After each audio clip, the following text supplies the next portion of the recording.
Hello అండి, నమస్తే. అందరికీ ఉపయోగపడే యూస్ఫుల్ టిప్స్ని ఈ వీడియోలో షేర్ చేస్తున్నానండి. మనము రేషన్ షాప్ నుంచి తెచ్చుకున్న కంట్రోల్ బియ్యం కానీ లేదా మనము ప్రతిరోజు వాడే ఎలాంటి రైస్ అయినా సరేనండి, మనము అలాగే పెట్టేసామనుకోండి పురుగు అనేది చాలా త్వరగా పడుతుంది. తెల్ల పురుగు కానీ నల్ల పురుగు ఎలాంటిదైనా సరేనండి. ఇలా బియ్యం సంచులు మన ఇంట్లో ఎక్కువగా ఉన్నప్పుడు కరివేపాకు ఉంటుంది కదండి, కొద్దిగా గుప్పెడంత తీసుకొని కరివేపాకును బియ్యం సంచిలో వేసేయాలి. ఇలా చేయటం వలన ఈ స్మెల్కి పురుగులు అనేవి అస్సలకే పట్టవండి. ఎన్ని రోజులైనా సంవత్సరాలైనా రైస్ అనేవి చాలా ఫ్రెష్గా ఉంటాయి.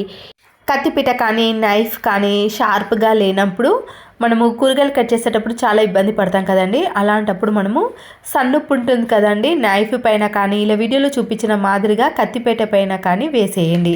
ఇలా రెండు వైపులా వేసేసిన తర్వాత మనము చేత్తో కాకుండా ఏదైనా స్టీల్ది స్పూన్ని కానీ లేదా నైఫ్ తోటే ఇలా మనము షార్ప్గా సాల్ట్ను పెట్టేసుకొని అటు ఇటు తిప్పుతూ కొద్దిగా ఇలా చేయాలి. ఇలా రెండు వైపులా చేయటం వలన మళ్ళీ కత్తిపీట అనేది షార్ప్నెస్లోకి వస్తుంది. కూరగాయలను చాలా త్వరగా ఎంత గట్టిగా ఉన్న కూరగాయలైనా సరేనండి చాలా ఈజీగా కట్ చేసుకోవచ్చు. ఇలా ఉప్పుతో మనము షార్ప్నెస్లోకి తెచ్చుకోవడం చాలా ఈజీ అండి. మన టైం కూడా చాలా వరకు సేవ్ అవుతుంది. ఇంట్లో ఎలాంటి కాలమైనా సరేనండి, ఎండాకాలంలో కానీ వర్షాకాలంలో చలికాలంలో ఏ కాలంలో అయినా దోమల బెడద అనేది ఎక్కువగా ఉంటుంది కదా. మనము కొన్ని వాటర్ని తీసుకొని దాంట్లో ఒక 1 స్పూన్ వరకు ఆముదం నూనెను వేయాలి.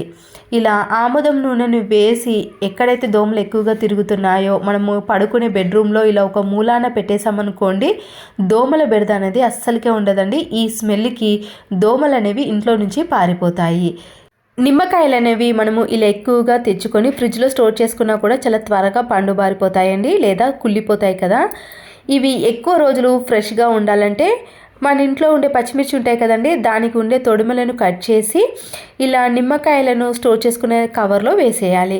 ఇలా చేయటం వలన నిమ్మకాయలు అనేవి చాలా త్వరగా పండుబారకుండా ఉంటాయి. ఎక్కువ రోజులు ఫ్రెష్గా స్టోర్ చేసుకోవచ్చు. దీంతో మన డబ్బులు కూడా సేవ్ అవుతాయి. ఖాళీ అయిన ఆయిల్ ప్యాకెట్లు ఉంటాయి కదండి, వాటిని వేస్ట్ అని పడేస్తాం. కానీ ఇక్కడ మునక్కాడలను నేను 2 డేసే అయ్యాయండి తీసుకొని, కానీ ఫ్రిడ్జ్లో ఇలా పెట్టేసామనుకోండి అవి త్వరగా ఎండిపోతాయి. మళ్ళీ మనం కర్రీ చేసుకునడానికి కూడా అవకాశం ఉండదు.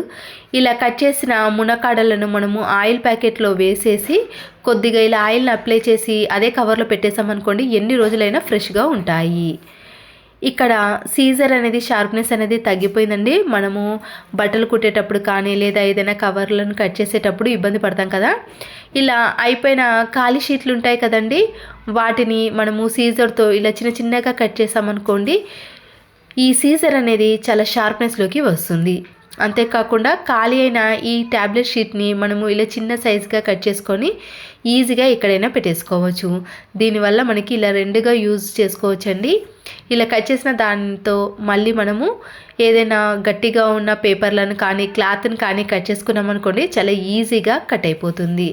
మళ్ళీ వీటిని కొత్త దానిలా షార్ప్నెస్లోకి తీసుకోవచ్చు.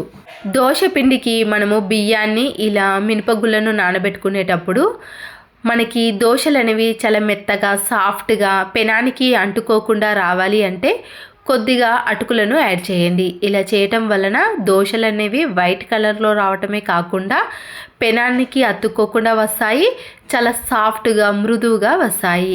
ఇంట్లో ఇలా సైడ్లో మనము వాషింగ్ ఏరియాలో కానీ లేదా మనము గ్యాస్ సిలిండర్లు పెడతాం కదండి, దాని కింద కూడా ఇలా జిడ్డుగా తయారవుతుంది కదా. అలాంటి టైంలో మనము వంట సోడాను ఎక్కడైతే జిడ్డు ఏర్పడిందో ఆ ప్లేస్లో కొద్దిగా వేసేసి పాడైపోయిన టూత్ బ్రష్ ఉంటుంది కదండి, దాంతో బాగా అప్లై చేయాలి. ఇలా చేయటం వలన అక్కడ ఉన్న జిడ్డు అనేది చాలా ఈజీగా తొలగిపోతుంది. మళ్ళీ మన పని కూడా చాలా త్వరగా అయిపోతుందండి. ఇప్పుడు ఈ జిడ్డును క్లాత్తో కంటే డస్టర్ ఉంటుంది కదండి, ఇలాంటి స్పాంజ్ డస్టర్తో క్లీన్ చేశారనుకోండి మళ్ళీ ఈ స్పాంజ్ డస్టర్ని ఈజీగా క్లీన్ చేసుకోవచ్చు. క్లాత్ అయితే మళ్ళీ వాష్ చేయాల్సిన పని ఉంటుంది కదా. ఇలా చూసారు కదండి, ఇంతకు ముందుకి ఇప్పటికి తేడా అయితే మనము వంట సోడాను క్లీనింగ్ ప్రాసెస్లో చాలా బాగా యూజ్ చేసుకోవచ్చు. ఇలాంటి పెద్ద ఇయర్ రింగ్స్ అనేవి మన చెవికి పెట్టుకున్నప్పుడు ఒక్కొక్కసారి చెవికి ర్యాషెస్ రావటం కానీ లేదా గుచ్చినట్టు లాంటివి జరుగుతుంటుంది కదండి. అలా కాకుండా ఉండాలంటే ఇలా వైట్ కలర్లో ఉన్న నెయిల్ పాలిష్ ఉంటుంది కదండి, మనకి చెవికి ఇబ్బందిగా ఉన్నప్పుడు దీన్ని వెనక సైడు ఇలా అప్లై చేయండి. ఇలా పూర్తిగా ఆరిన తర్వాత మన చెవికి పెట్టుకున్నా కూడా ర్యాషెస్ కానీ ఎలాంటి ఇబ్బంది అనేది జరగదు. అంతేకాకుండా పిల్లల యూనిఫామ్స్ కానీ ఎలాంటి షర్ట్స్ అయినా సరేనండి, ఒక్కొక్కసారి వాటి బటన్స్ అనేవి చాలా త్వరగా ఊడిపోతూ ఉంటాయి. ఎందుకంటే దానికి ఉండే థ్రెడ్ అనేది లూజ్ అయిందనుకోండి, ఇలాంటి బటన్స్ అనేవి ఊడిపోతాయి కదా. అలాంటి టైంలో కూడా మనము ఇలా వైట్ కలర్లో ఉన్న నెయిల్ పాలిష్ని అప్లై చేసామనుకోండి, బటన్స్ అనేవి చాలా గట్టిగా ఉంటాయి, ఊడే అవకాశం అనేది అస్సలకే ఉండదు. కలర్ నెయిల్ పాలిష్ కంటే ఇలా వైట్ కలర్లో ఉన్న వాటిని అప్లై చేస్తే అసలుకి కలర్ అనేది కనబడకుండా ఉంటుంది. ప్లీజ్ అండి, మీరు ఇచ్చే లైక్ అనేది చాలామందికి యూజ్ అవుతుంది. మరొక యూస్ఫుల్ టిప్, ఛార్జింగ్ పిన్ను మనము ఇలా రెండు వైపులా పెట్టి చూసామనుకోండి, ఒక్కొక్కసారి టైం అనేది వేస్ట్ అవుతుంది కదా.